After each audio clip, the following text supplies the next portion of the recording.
Welcome to the Narrative Mindset Podcast. If this is your first time tuning in, I would appreciate it if you went back and viewed previous episodes when you get time.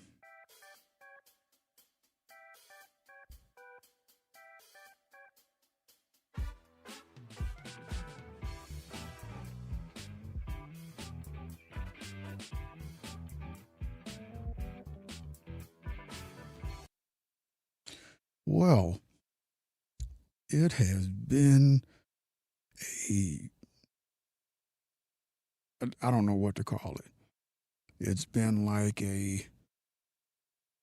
almost like I worked a job dealing with my podcast for the last couple of days.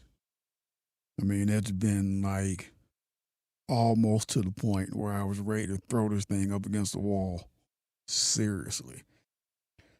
But I'll start off with yesterday. I had a pretty good day. Yesterday was Saturday.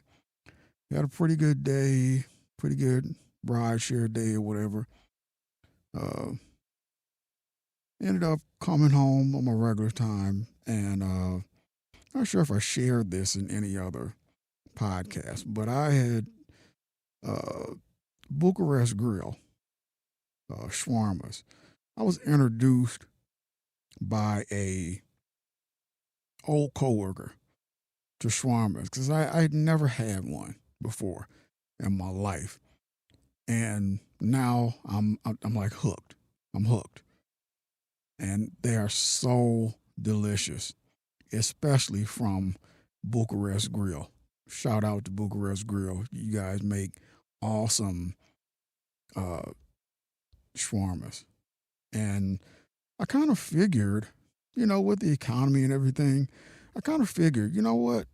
I might start getting the 6 pack every week because it's kind of like it's kind of like it's cheaper than buying groceries. So it's like, you know, 6 shawarmas for like $50. I mean, I can go to the grocery store and get, you know, a bag of chips and some other stuff, and that's going to cost me $40. And it's not going to fill me up, you know. So why not do shawarmas? You know, one of them, I usually like one of them a day or whatever. They're good for you. They have meat, pickles, shawarma sauce, garlic sauce, all kinds of stuff. But they're like really good. But speaking of which, one thing I want to mention before I get off into my day and a half of hell. I was coming home the other day, right? So I go to this little. They got this little party store here in my apartment. So I guess a guy is renting out the space, and he has his own store. All he does is go buy stuff from,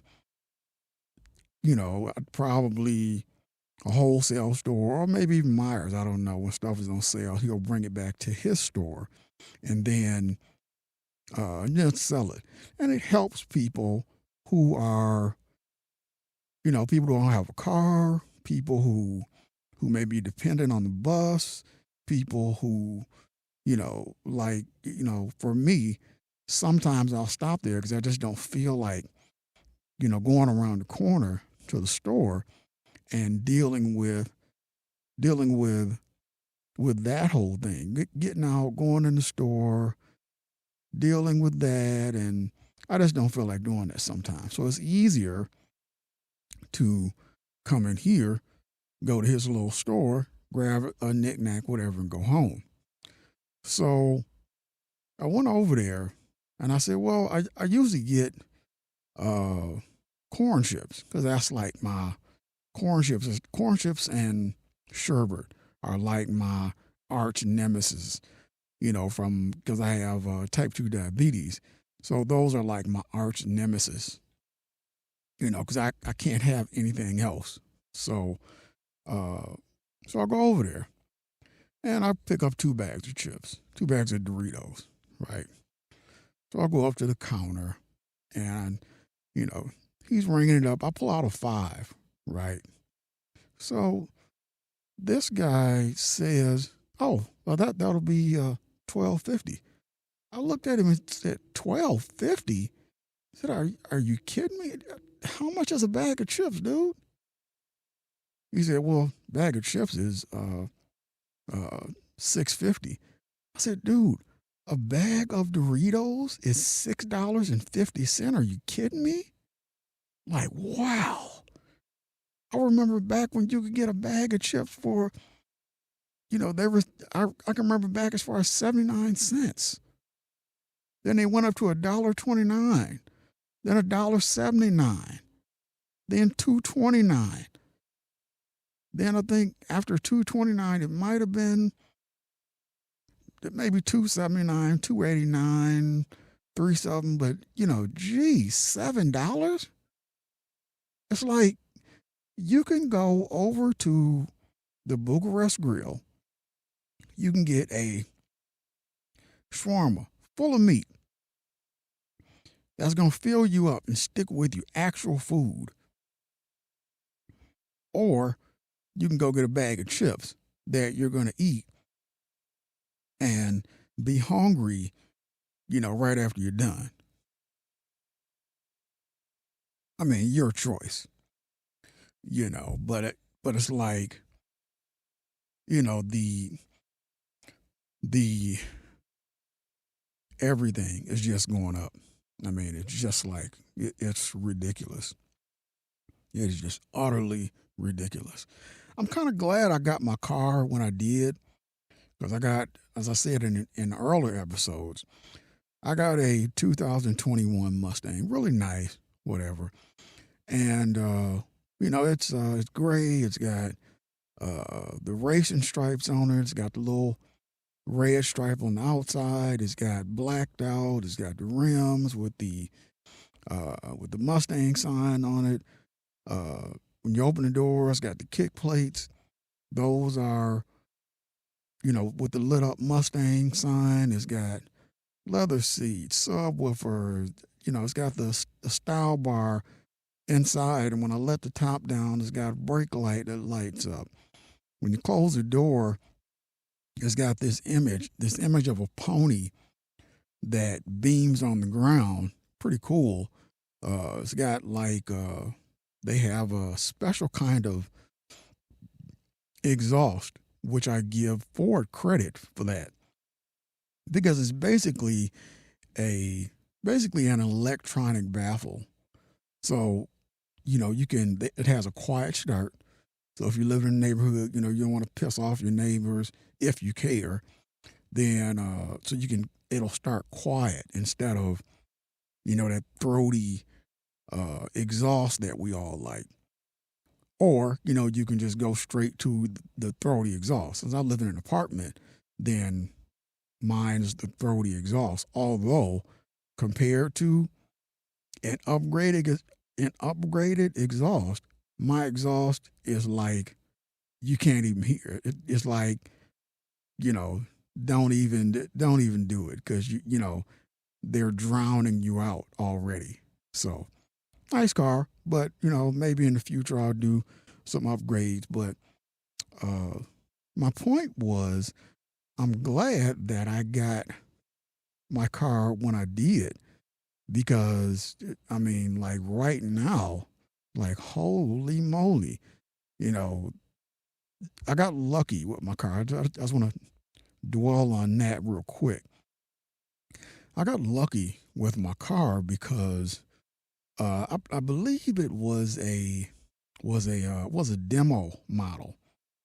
So the car, you know, uh, I was torn between a decision of getting a Scat Pack or a Mustang.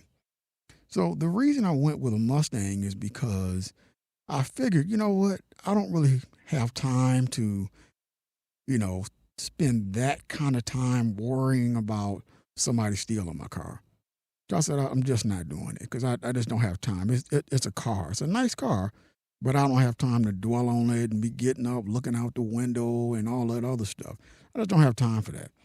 So what I did was I went with a Mustang for that reason, because people aren't stealing Mustangs, at least not the the GT model. Maybe those the newer ones, the 300,000 model, yeah, those are gonna get stolen. I wouldn't even waste my money. Number one. Number two, I wouldn't waste my money, $300,000 on a Mustang. Sorry for it. I just wouldn't pay that much for a Mustang. If I got that kind of money, then I'm going straight 150. I'm gonna go get a Bentley GT convertible. Dependable car, very good car, very well built car. You know, I'm not sure which one would be a better option as far as reliability, but you know, I didn't buy my car to thinking, well, I'm trying to get the most reliable thing possible. So, but like I was saying, the car was 62. I think it was 62.9, I believe, brand new. So when the first person got it, the demo, they put 3,500 miles on it. So they also took the brunt of the cut when you drive it off the lot. So that knocked down about $13,000 off of it. That was cool with me. So when I got it, I paid $50,888. Not all at once, but I got somebody else took the off the lot price gouge. So, and more than likely it was a demo car, because one of the guys at the dealership said he was sitting at it. It was sitting at his house or whatever. So, whatever, when I got it, car still in ultimate brand new condition. Took good care of it. Thank you. I got it for 50,888, and I put 10,000 down on it. And the only reason I did that was because I had decided how much I wanted to get my loan for, and how much I wanted to pay as a payment. So when I looked around, I got this thing where I just get tired of looking. I just get tired of looking. I get sick of looking. And then once I get sick of looking, it's like, whatever, give me that one. And that's what I did with this one. I got sick of looking, and I finally ran up on this one. And I said literally to myself, I said, well, got to pay the cost to be the boss. It's true. Got to pay the cost to be the boss. So it was like, whatever. Call the lady. Does it have this? Does it have this? Does it have this? Because I hadn't seen it. It was just a picture, online picture, which really didn't do it any justice. But she said, well, yeah, this has this, yada. What's the outdoor price? It's 50,888. Well, here's I'm gonna put 10,000 down so you can hold it, and then I have the money to finance the rest. And then they always try to finagle you into, they're gonna try to get something out of you, because they hate when you have your own financing and all this kind of stuff. So, just to make a long story short, I'm glad that I got it when I did, because right now, I don't even want to know how much the same vehicle, 2025 version would be. I mean, it would just be ridiculous. More than likely it's up in like the 70s or something, probably. you know. But what else I wanted to tell you before we get into the content of this particular episode is I wanted to tell you about, I got my roadcaster right. Got my computer 6 months ago. Got my Rodecaster about, it was October 28th, right? So the Rodecaster is doing pretty good, you know, for the whole week. I'm happy, whatever, whatever. And then yesterday, all of a sudden, I started having issues with my USB. And it kept saying, USB. My computer saying it doesn't recognize the USB. And then the Rodecaster, I'm trying to cut it off and it wouldn't cut off. I uh, reset it, still had problems, just all kinds of stuff. I mean, I got off yesterday at 12. It didn't get to bed yesterday until like 8:30. And I was like, you've got to be kidding me. So right before I went to bed, I had, my last resort was, okay, I have no choice. The last thing I can do, the only thing I can think of is reset my computer. I said, whatever, I'll reset the computer. So I go and reset the computer or whatever. Computer resets, whatever. And then I did have my, I have a Shure microphone and I have a 5-fine mixer and a 5-fine mic also.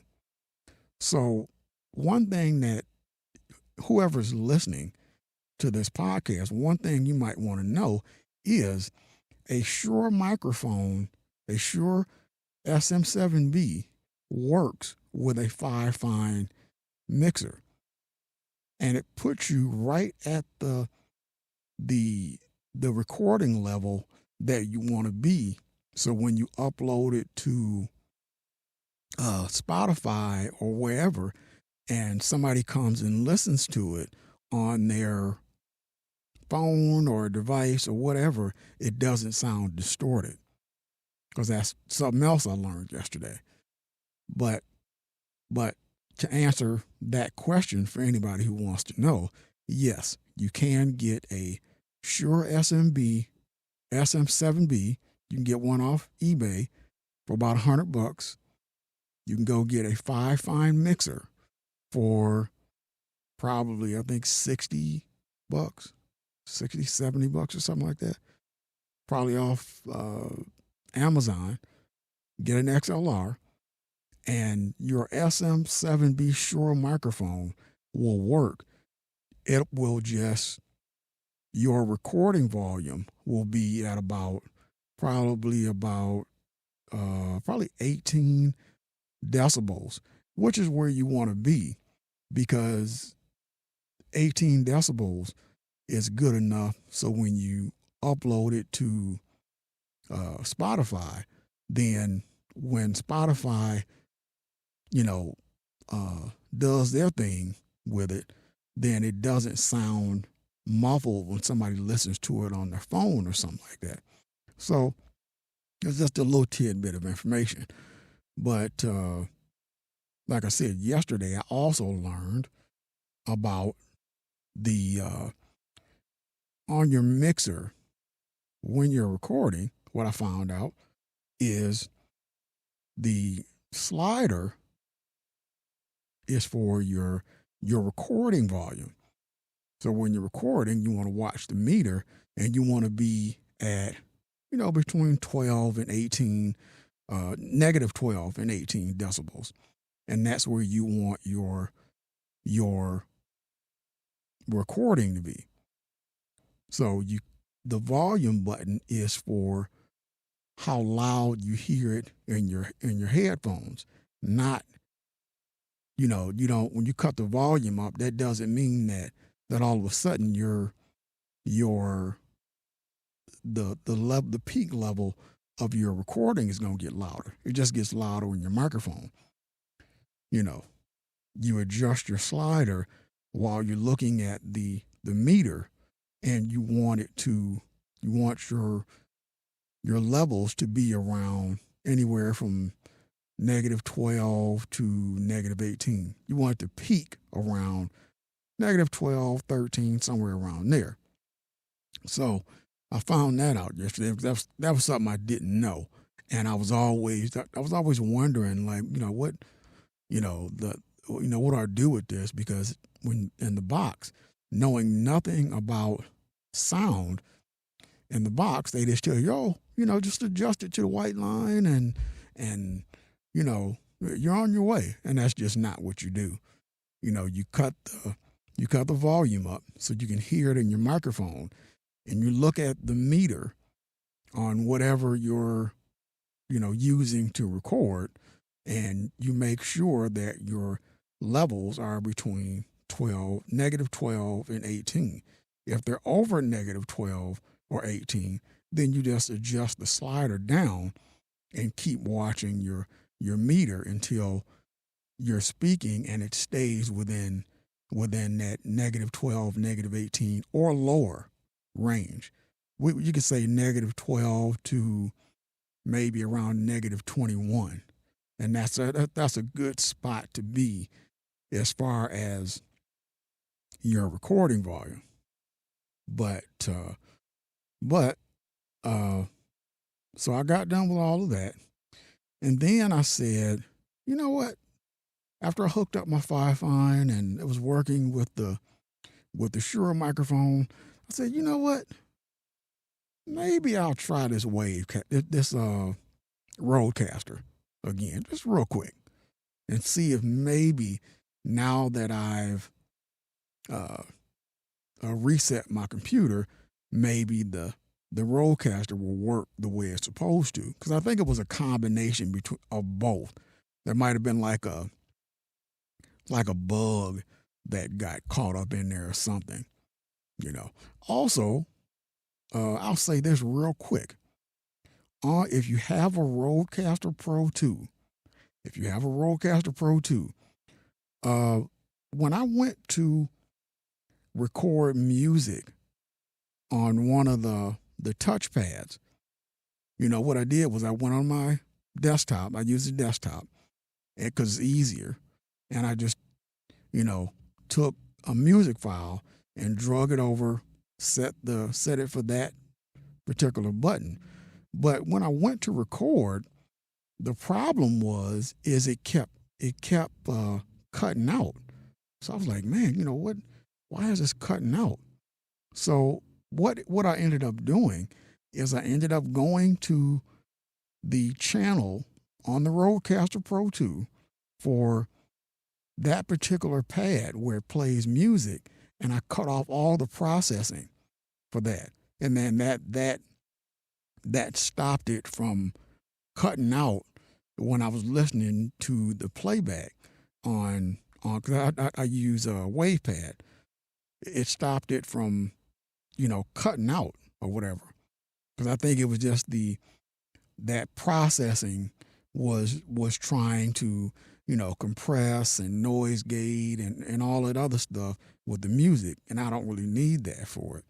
So just a tidbit of information.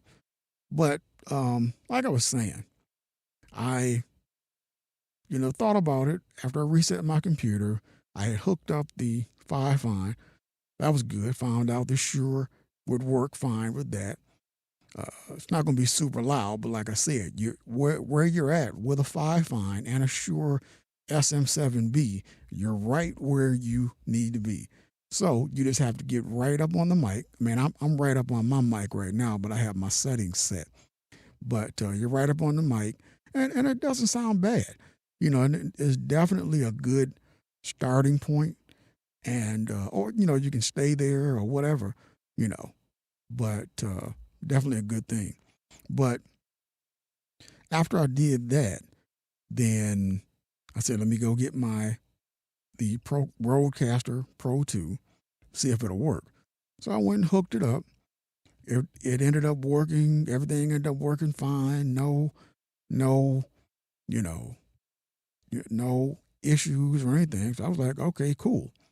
So I set that up last night and then went to bed. So I got up this morning and I said, well, I'm going to take the day off for rideshare. And I ended up doing laundry and cleaning up and a bunch of other stuff. Just got everything done that I wanted to get done. So I also found out that I had a desk mic stand, but I was having issues with it because when you have a desk mic stand, anything that you touch will it'll put bumping sounds in your microphone that that just unusual bumping sounds. So I ended up having to get a Shure desktop mic stand, an isolated desktop mic stand, and then my computer, I have a box in my soundproof booth that I set it on top of that box, and with that box, it keeps the noise of me hitting my the keys on my computer. It keeps that from transmitting into the microphone. And then, like I said, the Shure desktop mic stand has holders for your XLR and stuff like that.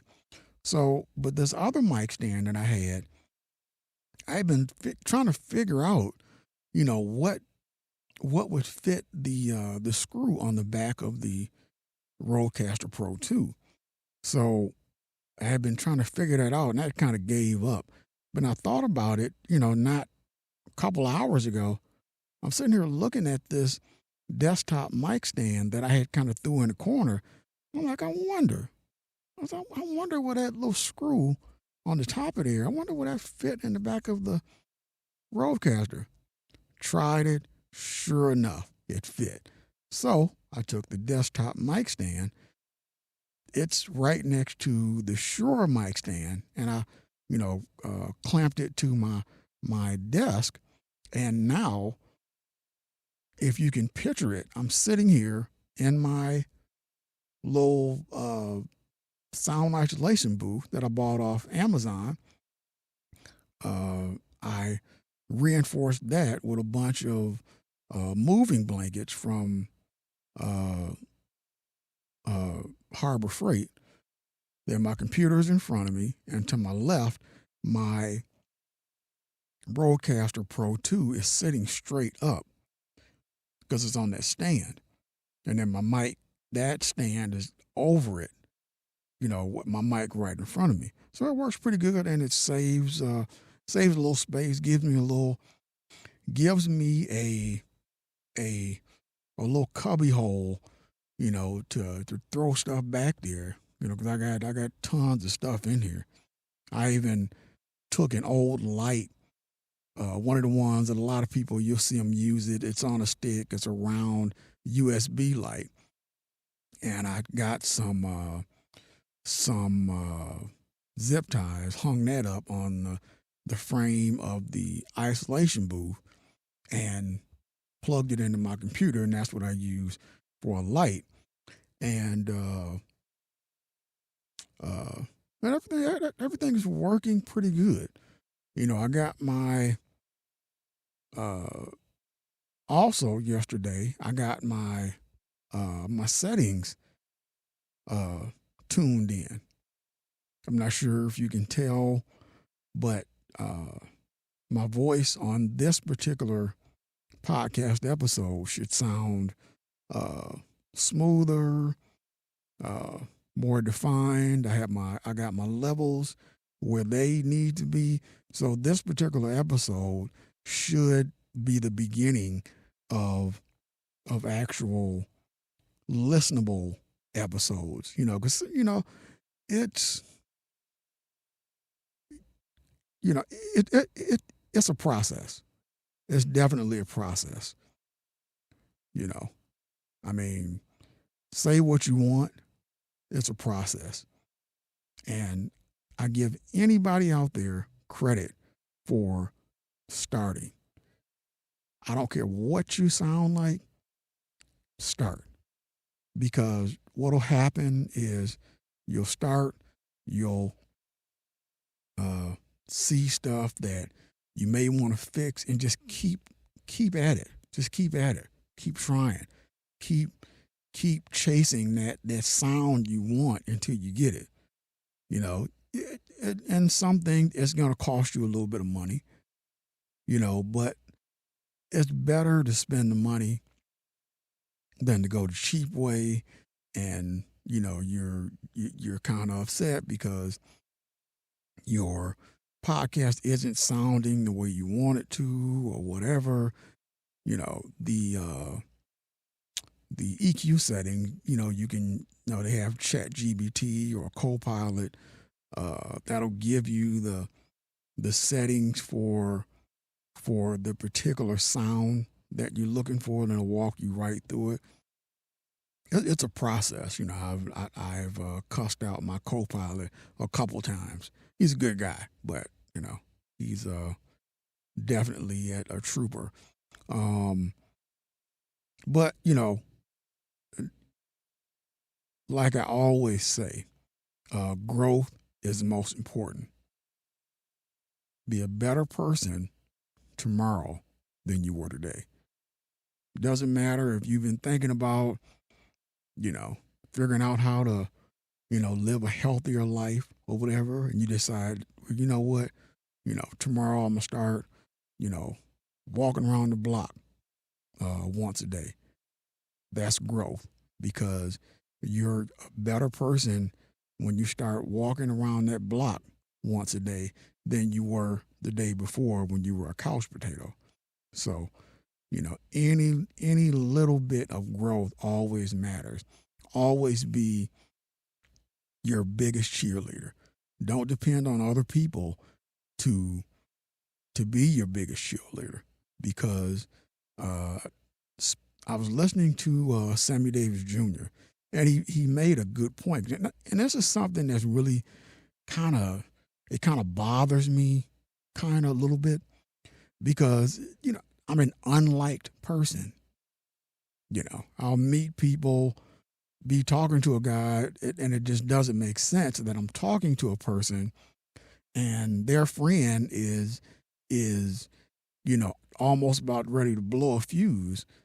Somebody I've never met before, wasn't talking to, but they're standing beside the guy I'm talking to, and they're just infuriated.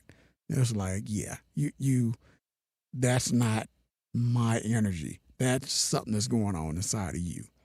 But Sammy Davis Jr., he was like, I'm unliked by a bunch of people. Malcolm X was unliked. Even if you believe in God, God was unliked. So basically, the way I look at it is, if you get along with everybody and everybody likes you, you're not doing something right. So that's the way I categorize, people who are, I just call them miserable people, and it's really a bad place to be in with them. So that's the way I categorize them. But don't get me wrong. Please understand. Don't put any energy into those idiots. Let them hate you, let them talk about you, whatever. Because what they don't understand, in my book, is the more time you spend talking about somebody else, or the more time you spend thinking about somebody else, is that much less time that you spend thinking about yourself and talking about yourself and working on things that you're doing. So that's the way I look at it. So the more time you spend thinking about or talking about or dwelling on other people, it's like the less time that you spend on yourself. And then, people wonder, why they're not getting why they're not getting where they want to go. Well, it's because you're not spending time on yourself, thinking about your situation, and how to make it better. You're obsessed with being part of that crowd and talking about other people, which is something I don't do. And that was part of my, if you've listened to earlier episodes, that was part of my the work I did on myself. Part of my peacefulness. I don't want to hear it. I don't talk about people. I go back to the old I call them house rules. If you don't have anything good to say, don't say nothing at all. I go back to that, and it makes my life very, very peaceful. So that's what I wanted to get out, because it's been one heck of a day and a half. But let's get into it.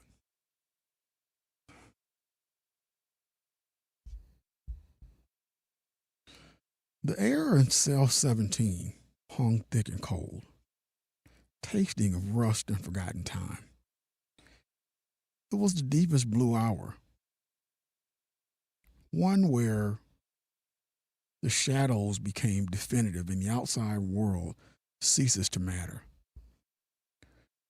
I lay there, looking at the single chip bulb above me, listening to the monotonous, rhythmic tick-tock of the clock in the corridor, the loudest sound in the universe. I was 48 years old, and in exactly 10 minutes, my life would be finished. My name is irrelevant now. What matters is the man I had been, a man defined by possibility and crippled by inertia. I had been given the keys to a prosperous kingdom, a loving wife, a good health, a practical trade, and a comfortable home in the Detroit suburbs. But I had treated the kingdom like a cheap rental, used the furniture sparingly, never tending the garden, and let the paint peel. Ambitious was a forgiven word, and the commitment was a chore. I always planned to get around to tomorrow. The ironic tragedy of my real life was that opportunity had been my greatest burden. I never had to fight for anything, so I never learned to cherish anything. And then the moment came when the clock stopped for everyone but me. 18 years ago, a reckless, drunken mistake, the kind of stupid, preventable error that defines the lives of the truly careless, had landed me here. I had been locked down since the very week my twin daughters, Clara and Grace, were conceived. I knew this because my wife, bless her sorrowful heart, had sent me a letter years ago detailing the dates. A sharp, clear timeline meant not as comfort, but as a precise measure of my absence. 18 years of birthdays, scraped knees, graduations, and first heartbreaks, all occurring behind walls made of my own failure. I had missed the seed, the sprout, the stem, and the bloom. The door latch rattled, hard and metallic, snapping me out of my regretful stupor. "Time, Leo," a voice said softly. It was Officer Miles. He was the exception in this dark, sterile world. A man whose eyes held a deep, weary kindness instead of the usual institutional indifference. He carried himself like a shepherd forced to herd sheep toward a cliff. He pulled up a stool outside the bars, a strange intimacy for the final moment. The clock now read 11:53 p.m. "You don't have to stay," I mumbled, already hoisting myself onto the edge of the cot. My jumpsuit felt rough against my skin. "I know the drill." "I know the drill too, Leo," Miles replied. looking down at his clasped hands. But tonight, I'm staying. I'm not a priest. But sometimes, a man just needs to finish his thought. I stared at the scarred concrete floor. It was in that moment, the final countdown measured by the heavy, invisible hand of the state, that I understood the fairy tale I had been living. It wasn't a tale of wickedness or heroism, but a common fable of consequence. I was a fool who had been given a golden goose and then complained about having to feed it. Miles, I began, my voice thick. Do you ever look at a mountain of unused time, years, decades, and wonder how you managed to burn it down to ash? Miles sighed, the sound echoing lightly in the cold corridor. All the time, Leo. That's why I take my son fishing every Saturday. Because I saw too many men in here realize that fishing pole was the only tool they never used. It's the girls that kill me, I confessed, the words tasting of bile and salt. They're grown now, 18. They sent me a picture once, through my lawyer. They look like young women, capable, bright. I looked at them, and I see everything I didn't earn, everything I didn't protect. I had the sudden, agonizing clarity that only imminent death provides. I saw my wife's face, not aged by years, but creased by the worry I had inflicted. I saw the empty space at the dinner table where my presence should have been. The missed opportunity to teach them simple things, how to change a tire, how to negotiate a bad deal, how to just be steady. I had it, Miles, I whispered. The whole setup, the chance. And I thought it would just wait for me. I thought ambition was for other people, the ones who didn't have it already. I was rich in potential, and I spent it all on nothing.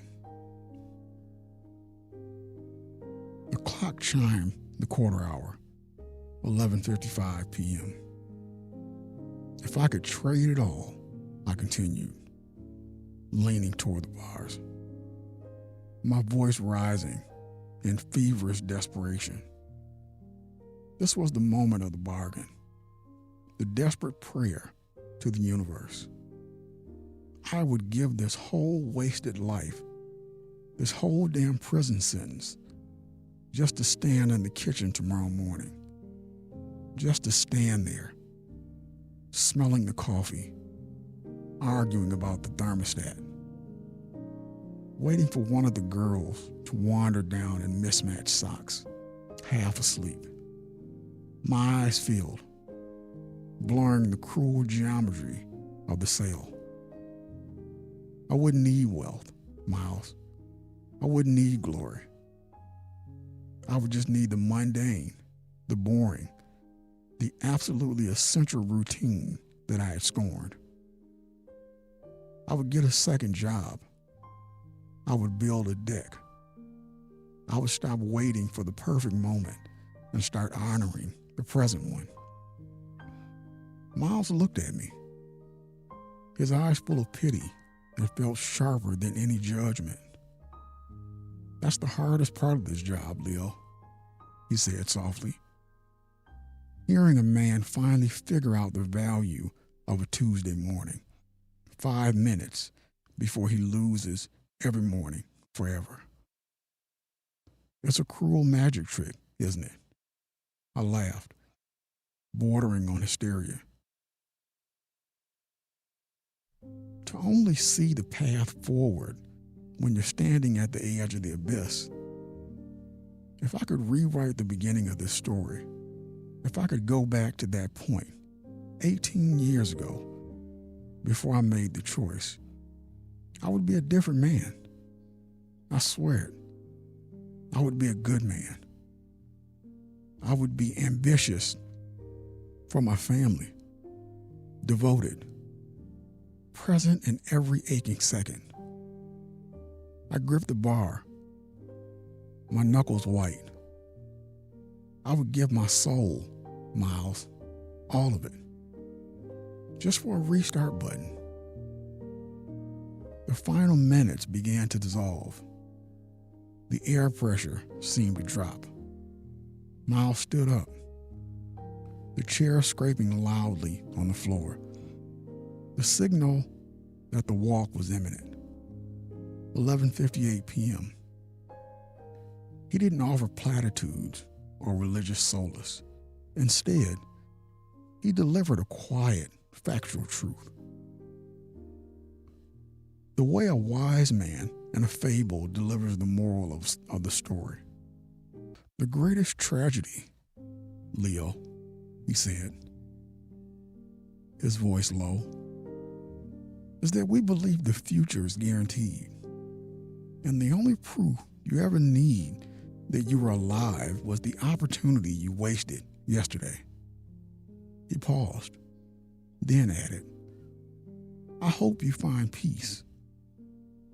The door opened with a grinding sound that spoke of finality. 2 other guards stepped in, silent and enormous, flanking Miles. I stood up straight.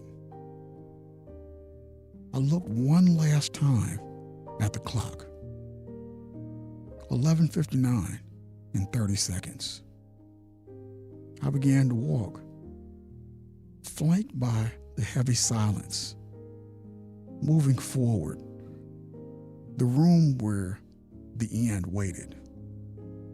My mind was reeling, fixed entirely on the smell of my wife's shampoo, the sound of the lawnmower, the messy, beautiful reality of the life I had squandered and was now paying for with my very last breath. The clock tower outside the prison, ancient and forgiving, began to chime. The first deep, reverberating gong shook the floor beneath my feet. Gong 1. I closed my eyes, picturing the sunrise over Lake St. Clair. Light hitting the half-dead rose bush I had meant to prune for 3 straight summers. Gong 2.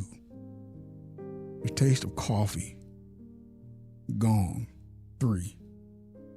The realization hit me with blinding force. I had lived the wrong life. I had become the walking embodiment of regret. Gong 4. I wished with every fiber of my consciousness, every cell, every desperate dying atom, that I could have that Monday morning back, that ordinary, boring, promised future. Gong 5. The heavy door to the execution room swung inward. Gong 6. I stepped across the threshold, ready to receive the consequence of my careless life. Gong 7. A surge of heat rushed over me, not the cold dread of death, but an enveloping warmth. The stone walls dissolved. The smell of disinfectant vanished, replaced by something sweet and familiar. Gong 8. The fear evaporated, replaced by confusion. The harsh prison light was replaced by dim, soft light filtered through heavy curtains. Gong 9. Metallic taste of regret flushed away, replaced by the faint, lovely scent of lavender. Gong 10. I heard a sound, not the guards, not the clock, but a deep, steady rhythmic sound close to my ear.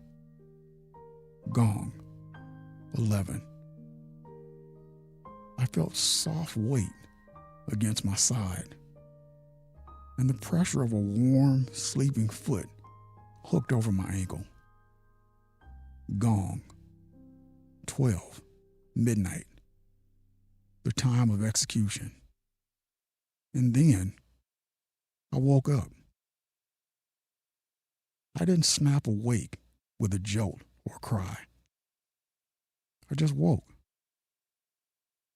The first thing I registered was the muffled sound of a toilet flushing downstairs. Then, the far-off, rhythmic thumping of the furnace kicking on in the basement. I wasn't cold. I wasn't warm. Swallowed in a heavy cotton comforter, patterned faintly with blue stripes. I was lying in a king-size bed, surrounded by the familiar, slightly musty smell of my own bedroom carpet. Next to me, in the dark, my wife Claire stirred gently. She turned and murmured something incoherent, pulling the comforter tighter around her neck. I lay perfectly still, my heart hammering and frantic, joyous rhythm against my ribs. I lifted my head. It was free, unscarred, unmancled. I pinched the skin on my arm. Sharp, real pain. I was not cell 17. It was our home in Troy, Michigan. The home I had been so casually living in. The life I had been so carelessly neglecting.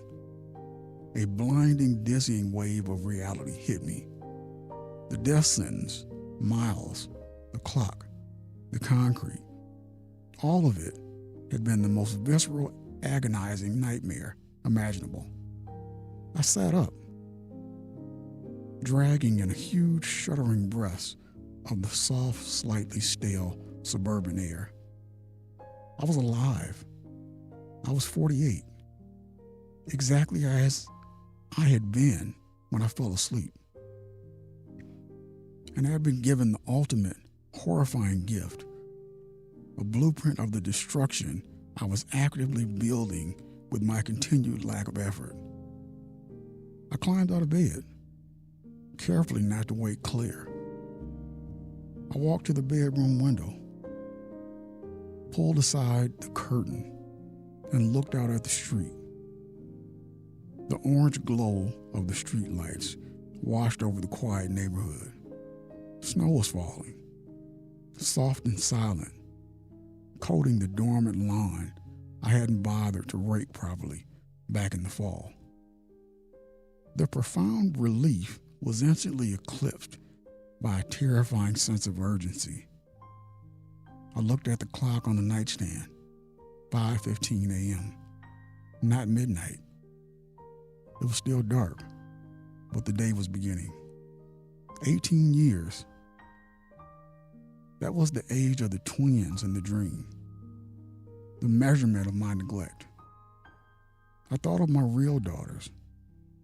They were 16 now, still in high school, still mostly under my roof. They weren't women yet, but kids on the cusp of independence. I still had time. I slid silently back into the bed, pulling Claire close, burying my face in her hair. It smelled like lavender and sleep. In the dream, I had traded my soul for this moment, this ordinary, boring second of shared warmth. And there it was, given freely, simply because I had managed to wake up. I was the man of no ambition who took his family for granted. I was the fool in the fable who had looked away from the miracle of the present.